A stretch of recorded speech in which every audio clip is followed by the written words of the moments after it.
Janagama MLA Palla Rajeshwar రెడ్డిపై కబ్జా ఆరోపణలు కలకలం రేపుతున్నాయి. పల్లాతో ఆయన భార్య నీలిమ పైన పోలీసులకు ఫిర్యాదు అందింది. తమ ఫ్లాట్లోని కబ్జా చేశారని ఫిర్జాదిగూడకు చెందిన రాధిక అనే మహిళ పోలీసులకు ఫిర్యాదు చేశారు. మేడ్చల్ జిల్లా పోచారం ఐటీ కార్డర్ పిఎస్ పరిధిలో సర్వే నెంబర్ 796లోని 150 గజాల స్థలాన్ని కబ్జా చేశారని ఆమె ఆరోపించారు. మహిళ ఫిర్యాదుతో కేసు నమోదు చేసుకున్న పోలీసులు పల్లా ఆయన భార్య అనుచరుడిపై పలు సెక్షన్ల కింద కేసు నమోదు చేశారు.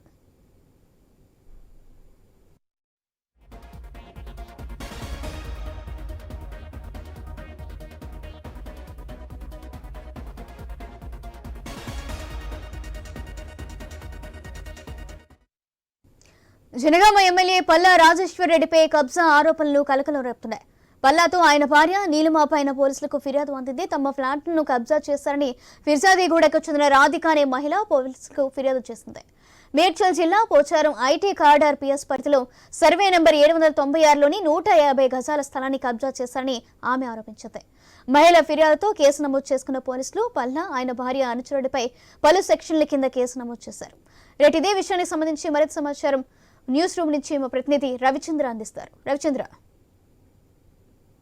పల్లా రాజేశ్వర్ రెడ్డి జనగామ ఎమ్మెల్యే, ఈయన బీఆర్ఎస్ ఎమ్మెల్యే, కేసీఆర్కి అత్యంత దగ్గర ఎమ్మెల్యేలో ఇతను ఒకరని చెప్పుకోవచ్చు. అయితే ఈయనపై ఏ1గా నిర్ణయం తీసుకుంటే ఏ1గా, దాంతోపాటు ఈయన భార్య నీలిమ ఏ2గా, దాంతోపాటు ఈయన అనుచరుడు మధుకర్ రెడ్డి ఏ3గా నమోదు చేస్తూ కేసులు నమోదు చేస్తారు. పలు సెక్షన్ల కింద అంటే 427, దాంతోపాటు 447, దాంతోపాటు 506 సెక్షన్ల కింద ఐపీసీ సెక్షన్ల కింద కేసులు నమోదు చేశారు. ఇందులో ఆరోపణలు ఏంటంటే పోచారం ఐటీ కారిడార్ పిఎస్లో ఈ కేసులు నమోదయ్యాయి. ఈ కేసులు నమోదు చేసేశారు. అయితే 2 రోజుల క్రితమే దీని మీద కేసులు పెట్టాలి. ఆమె రాధిక అనే ఒక మహిళ పోలీస్ స్టేషన్ని అప్రోచ్ అయింది, పోలీసులకు విన్నవించింది. అయితే పోలీసులు కూడా దీని మీద ఆలోచన చేసేసి దీనికి ఎలాంటి సెక్షన్లు నమోదు చేయాల్సిన అవసరం ఉంటుందన్న ఆలోచనతో ఆ కోణంలో చూశారని చెప్పుకోవచ్చు. అయితే కొర్రెంల సర్వే నెంబర్లోని 796లో ఈమెకు సంబంధించిన ఆ ప్లాట్ 150 గజాలని కబ్జాలు చేశారు. ఈయన కావచ్చు, పల్లా రాజేశ్వర రెడ్డి కావచ్చు, ఆయన భార్య నీలిమ కావచ్చు, దాంతోపాటు ఆయన అనుచరుడైన మధుకర్ రెడ్డి కావచ్చు, వీళ్ళు బెదిరించి కబ్జా చేశారంటూ రాధిక అనేటువంటి మహిళ, ఈమె ఫిర్జాదిగూడకు సంబంధించిన మహిళ ఈ విధంగా పోలీస్ స్టేషన్లో పోచారం ఐటీ కారిడార్ పోలీస్ స్టేషన్లో కేసు నమోదు చేసింది చెప్పుకోవచ్చు.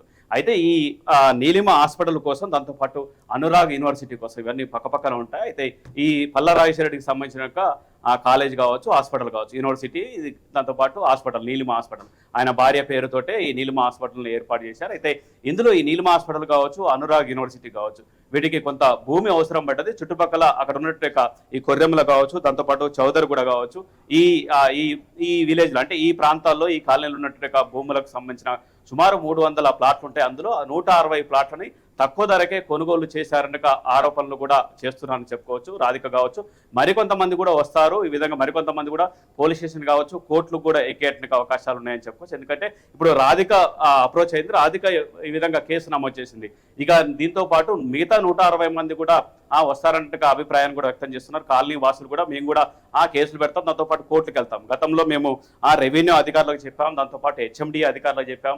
హెచ్ఎండి అధికారులు కానీ రెవెన్యూ అధికారులు కానీ మమ్మల్ని ఎవరు పట్టించుకోలేదు. ఎందుకంటే ఆయన గతంలో ఎమ్మెల్సీ ఉన్నారు, దాంతోపాటు ప్రభుత్వంలో కీలకంగా పనిచేశారు, అంటే గత సర్కారులో కీలకంగా పనిచేశారు. కాబట్టి అధికారులు వాళ్ళకు అండదండలు ఉన్నాయి కాబట్టి మా బాధలు ఎవరు పట్టించుకోలేదు, మమ్మల్ని ఎవరిని పట్టించుకోలేదు ఆరోపణలు చేస్తున్నారని చెప్పవచ్చు. ఎవరు రాధిక కావచ్చు, మిగతా వాళ్ళు కూడా అంటే పోలీస్ స్టేషన్కి వచ్చేట్టుగా అవకాశం ఉంది. ఈ విధంగా 160 ప్లాట్లను వాళ్ళు తీసుకున్నారు. దాంతోపాటు ప్లాట్లను తీసుకోవడంతో ఆ ప్లాట్లకు వెళ్లాల్సినట్టుగా దారులు కావచ్చు, అంటే రోడ్లు కావచ్చు, దాంతోపాటు పార్కింగ్ ప్లేస్ కావచ్చు, పార్కులు కావచ్చు, ఆ బఫర్ జోన్ కావచ్చు, అదంతా కూడా ఇటు కాలేజీ కావచ్చు, నీలిమ హాస్పిటల్ కావచ్చు, ఈ విధంగా వాడుకుంటేందుకు ఎక్కువగా భూమి సేకరించినట్టుగా విధంగా ఉంటుందన్న ఆలోచనతో తీసుకున్నారు. గతంలో మమ్మల్ని బెదిరించారు, అంటే హెచ్ఎండిఏ అధికారులు కావచ్చు, దాంతోపాటు రెవెన్యూ అధికారులు కావచ్చు, ఆ విధంగా మ్యానిపులేట్ చేశారు. ఆయన అందరినీ అండదండలతోటి మేము ఈ విధంగా ఇంతకాలం వరకు కేసులు పెట్టలేకపోయినట్టు అభిప్రాయాన్ని రాధిక కావచ్చు మరికొంతమంది చెప్తున్నారు. అయితే ఇప్పుడు రాధిక ఈ విధంగా కేసులు నమోదు చేసి చెప్పుకోవచ్చు. 427, 447,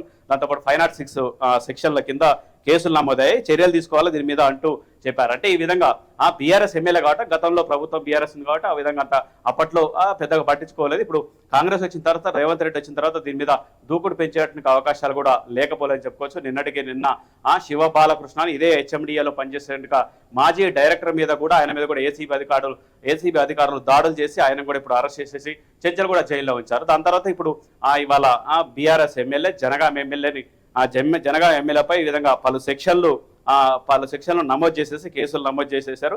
దీంతో కోర్టుకు వెళ్ళేటువంటి అవకాశాలు ఉంది. మరికొంతమంది బాధితులు కూడా వస్తారని చెప్తున్నారు. రాధిక కావచ్చు, మరికొంతమంది కూడా వచ్చేటువంటి అవకాశాలు. ఎందుకంటే 300 ప్లాట్లు ఉంటే అందులో 160 ప్లాట్లు తక్కువ ధరకు కొన్నారు, మరికొంతమందిని బెదిరించారంటూ కూడా వాళ్ళు ఆరోపణలు చేస్తున్నారు. ఈ ఆరోపణలు ఎంతవరకు వెళ్తాయి, దాంతో కోర్టుకు వెళ్తుంది, కోర్టు తర్వాత ఏం జరుగుతుంది, ఆయన నుంచి కూడా రెస్పాన్స్ రావాల్సింది. అంటే పల్లరాజేశ్వరి కూడా దీని మీద రెస్పాండ్ కావాలి. దాంతోపాటు నీలిమా హాస్పిటల్ కావచ్చు, దాంతోపాటు అటు అనురాగ్ యూనివర్సిటీ అధికారులకు సంబంధించిన వాళ్ళు కూడా రెస్పాండ్ కావాల్సింది. మొత్తానికి మాత్రం ఏదేమైనప్పటికీ ఆ బీఆర్ఎస్ ఎమ్మెల్యే రేవంత్ రెడ్డి ప్రభుత్వం దూకుడు పెంచింది అనడానికి ఇది కూడా ఒక నిదర్శనం అని చెప్పుకోవచ్చు. ఎందుకంటే నిన్న హెచ్ఎండిఏలో మాజీ డైరెక్టర్ పై ఈ విధంగా ఏసీబీ దాడులు, ఇవాళ పల్లారాజేశ్వరి మీద కేసులు, ఈ విధంగా అంటే బీఆర్ఎస్ ను ఫోకస్ చేసుకొని ఈ విధంగా ముందుకెళ్తుందని చెప్పుకోవచ్చు.